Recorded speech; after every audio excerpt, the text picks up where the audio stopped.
Déjà, je voulais remercier le président de la Commission des affaires économiques et financières, Madame la vice-présidente de l'Assemblée nationale et l'ensemble des députés pour la qualité des échanges que nous avons eus aujourd'hui. Comme vous le savez, nous avons présenté le projet de budget de l'État pour l'année 2017. C'est la boussole qui va permettre de mettre en œuvre le programme du chef de l'État pour l'année 2017.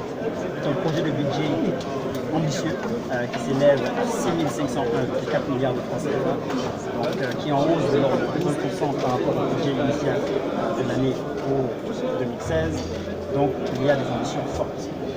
Il faut indiquer qu'un effort important est attendu des régies financières, notamment au niveau de la douane et au niveau des impôts.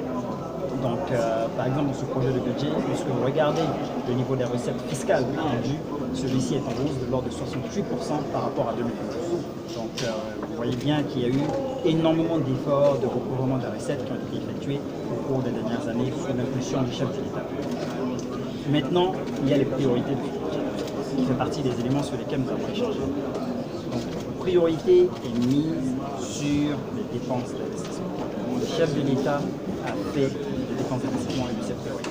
Mais des dépenses d'investissement dans des secteurs qui permettent de réduire la pauvreté. Si vous regardez le budget 2012, par exemple, les dépenses d'investissement représentaient moins de 20% du budget de l'État.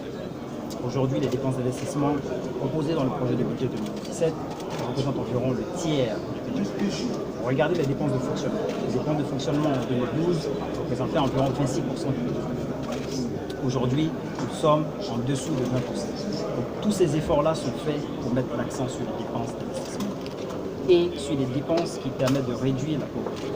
Les dépenses qu'on appelle par exemple les dépenses pro-pauvres, les dépenses en matière de réduction de la pauvreté, se chiffrent à 2216 milliards de francs CFA, en hausse de 10% par rapport à l'année 2016. Donc c'est sur ces éléments-là que nous avons échangé. Et comme je le disais, à chaque fois que je viens à l'Assemblée nationale, c'est l'occasion pour moi de prendre en compte certaines préoccupations qui sont formulées par les députés, de retourner avec les services et de voir quels sont les axes d'amélioration. Donc l'un des points par exemple qui a été évoqué aujourd'hui, c'est les améliorations qui ont été faites par la présentation des documents. Donc, nous avons travaillé sur la base de ce que les députés avaient formulé lors de nos passages précédents et nous avons amélioré la qualité des documents que nous avons fournis. Il y a un élément fort aussi qui accompagne ce budget, c'est l'annexe fiscale et l'ensemble des mesures que nous proposons en matière justement d'annexe fiscale. Et à ce niveau-là, on avait eu déjà l'occasion d'échanger sur les mesures de l'annexe fiscale, notamment en matière de pension, où des dispositions ont été prises pour défiscaliser une partie des pensions.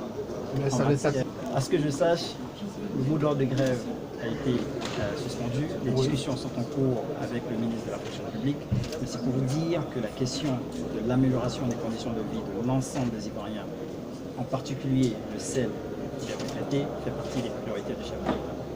Une mesure a été prise dans le projet d'année fiscale 2017 pour défiscaliser les pensions. Aujourd'hui, par exemple, si vous avez une pension de 500 000 francs CFA, vous ne payez des impôts que sur 200 000 francs CFA parce que 300 000 francs CFA sont exonérés. Donc c'est une défiscalisation qui a été faite par le gouvernement pour justement accompagner les pensions.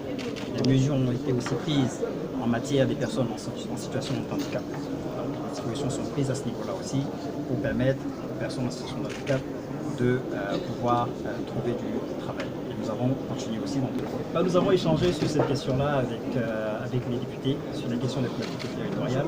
Et à ce niveau-là, il faut dire que déjà beaucoup a été fait. Si vous regardez en 2013 et 2017, le budget sur les collectivités territoriales, je vais y arriver, a été augmenté de 50%.